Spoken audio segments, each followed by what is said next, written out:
혹시 이런 얘기 들어보신 적 있으신가요? 그거 했다가 망하면 어쩌려고. 괜히 욕심부리지 마. 다 소용없어. 겉으로는 조언 같지만 사실은 불안이 가득한 말. 미래를 열기보다 먼저 부정적인 그림부터 그려버리는 말. 이런 얘기를 어렸을 때부터 한 30년간 들으면 어떻게 될까요? 그리고 그게 만약 부모님이라면요. 저는 예전에 대물림이라고 하면 돈을 물려주는 건 줄 알았어요. 자식에게 재산을 물려줘서 부자가 되고 아니면 빚을 떠넘겨서 자식의 가난이 이어지는 거. 근데 제가 요즘 느끼는 게 진짜 무서운 대물림은 돈이 아니라 사고방식이에요. 옛날에 코끼리 이야기 있죠. 서커스단에서 코끼리를 못 도망가게 길들이는 방법이 있거든요. 어릴 때부터 코끼리 뒷다리를 말뚝에 묶어놓는 거예요. 그러면 새끼 코끼리는 안간힘을 써도 그 말뚝 주변을 못 벗어나잖아요. 근데 나중에 성인 코끼리가 되어서도 그 말뚝을 못 벗어나요. 힘이 100배 넘게 세졌는데 어렸을 때부터 그 말뚝 주변을 자신의 한계로 정하니까요. 사람도 계속 부정적인 말을 들으면 그 말뚝 주변을 못 벗어나겠죠. 그게 보통 사람이에요.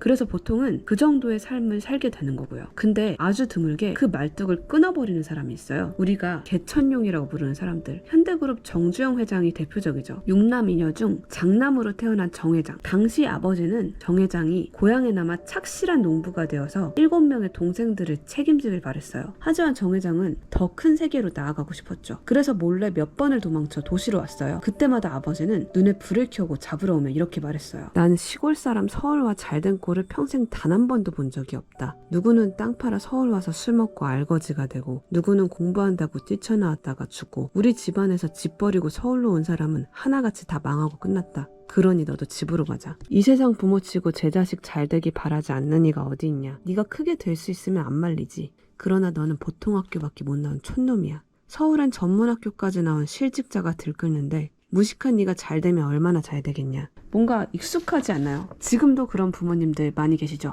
아버지의 생각의 틀은 농사 짓는 삶에 갇혀 있었던 거죠. 그것만 보셨으니까. 결국 정 회장은 말뚝을 끊어버렸어요. 아버지를 벗어났죠. 서울로 올라와서 쌀 배달원으로 시작해서 신용할 만한 젊은이로 인정받고 22살에 쌀 가게를 물려받으며 사업가의 길을 열었습니다. 그렇게 지금의 현대그룹을 만들었죠. 결국에 만약 내가 지향하는 삶이 부모님의 삶과 다르다면 부모님의 틀을 깨야 대물림이 끊어져요. 그러려면 부모님의 저항이 생기기 마련이고 그러니 빨리 독립을 해야죠. 아니면 계속 그 삶의 틀 안에서 살게 되어 있거든요. 정 회장이 만약 아버지의 말을 듣고 네 알겠습니다 하고 실제로 다시 고향에서 농사를 지었다면 지금의 현대그룹은 없었겠죠. 결국 어떻게든 내가 지향하는 삶에 속한 사람을 가까이 해야죠. 가장 쉬운 방법은 책을 읽는 거고요. 긍정적인 사람을 가까이 하는 거예요.